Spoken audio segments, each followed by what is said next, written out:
Hi everyone, welcome to This Work World. My name's Joe, and in this video I'm going to share with you some of my recommendations for food and drink in the Netherlands. They've got loads of snack-like foods which are great for eating on the go, and some pretty nice sweet desserts as well. They're available on the high streets, but also the Dutch have some amazing little street markets dotted around the place, especially the weekends. These street markets are usually located in town, especially around Amsterdam. You'll find lots of little random squares where they just pop up a little farmer's market. If you can't find any of these markets close to where you're staying at the moment, go to the local tourist office and just ask them to point out any farmer markets or street food markets. So what's great about these recommendations is that they're both cheap and tasty. A great combination, right? Stroopwafels. So imagine some pancakes which is grilled and squished together with caramel in the middle. That's essentially what a stroopwafel is. You can buy them from the shops. What I recommend you do is to buy them from the streets, nice and fresh and still warm, with the caramel just oozing out. You've got to be extra careful when you buy from the streets, as the caramel really does go everywhere. Pro tip for you: if you get yourself the stroopwafels from the shops, what you can do is put them on top of a mug of tea or coffee and let the heat slightly melt the caramel, so you get a similar type of thing from a fresh stroopwafel. Haring. So imagine the Dutch having their own version of sushi, and that's essentially what is haring. It's basically raw fish which is gutted, put into salt water for I think 3 or 5 days. It's very tasty, really fishy. So if you're not a big fan of fish, I probably wouldn't recommend it. But for me, absolutely gorgeous. It's usually served with some chopped onions and a small little Dutch flag. Chocomelk. One of my Dutch friends recommended this, and I was really puzzled when I first heard about it. But apparently they're really big on chocomelk, which is essentially chocolate milk. There's just something about the actual chocomelk they serve in the Netherlands which is extra tasty.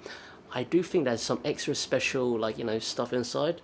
Actually, not really. It's just really bloody tasty. Kibbeling. Apparently a classic Dutch favourite that both kids to adults absolutely love, and they're fried, battered fish snack balls. They're usually served with a mayo-based sauce like garlic tartare, rockvurst.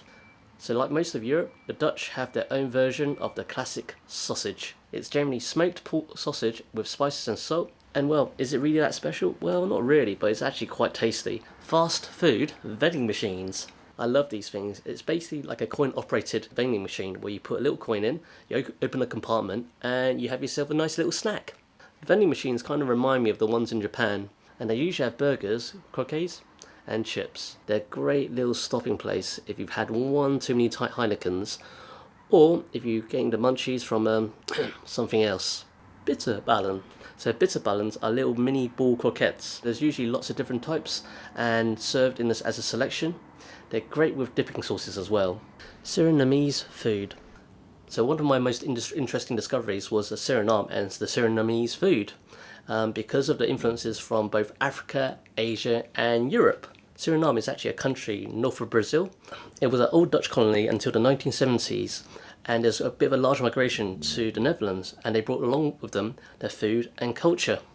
The foods include curries, stir-fried noodles, various stewed meat dishes, desserts which are coconut based, and fritters, amongst loads of other stuff. In fact, you probably could do a whole video just on Surinamese food because of the very different types of dishes they have. Oranje beer.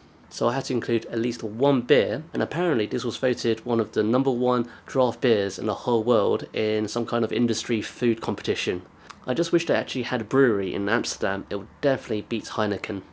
And also, I kind of think that Oranje sounds like a pretty damn cool name. And that's been my recommendations for my food and drink in the Netherlands. If you found this video useful, then hit the like button. And if you have any other recommendations for food I should try, or anybody else, you should definitely add it to comments. I love to hear from you guys, and I'll see you at the next video. Bye!